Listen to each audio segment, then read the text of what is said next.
Hello बच्चों, let's see the question. The question is E mayor was earth. यहाँ पे बोल रहा है ई मेयर यहाँ पे क्या थे। Option 1 is geographer, option B is biochemist, option 3 is zoologist and option 4 is evolutionary biologist. तो यहाँ पे अगर हम लोग देखें तो सबसे पहले हम लोग लिखेंगे इस क्वेश्चन का की concept. What is the key concept of this question. यहाँ पे अगर हम इस क्वेश्चन का की कंसेप्ट लिखे तो यहाँ पे हम लोग लिखेंगे कि जो ई मेयर थे, जो ई मेयर थे, he was regarded as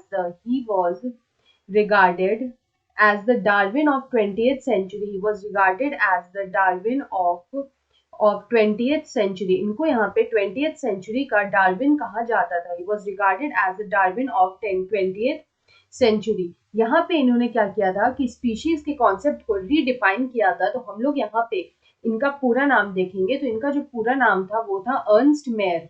His full name was Ernst Mayr. और यहाँ पे इन्होंने जो स्टेटमेंट दिया था वो था कि हम लोग लिख सकते हैं he stated that species are not only a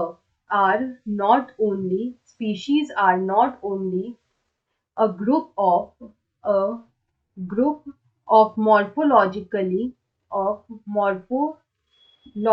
identical morphologically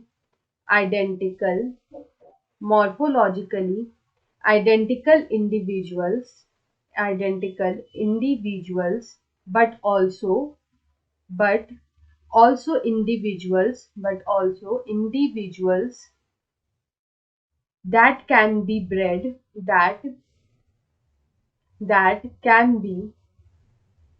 bred among themselves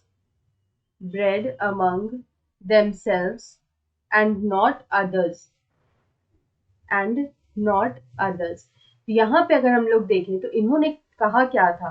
तो इन्होंने ये कहा कि स्पीशीज जो होते हैं वो एक ग्रुप ऑफ सिर्फ मॉर्फोलॉजिकली आइडेंटिकल इंडिविजुअल्स नहीं होते हैं. मॉर्फोलॉजिकल आइडेंटिकल इंडिविजुअल्स वो हैं जो कि मॉर्फोलॉजिकली यानी कि बाहर से जो एक जैसे दिखते हैं.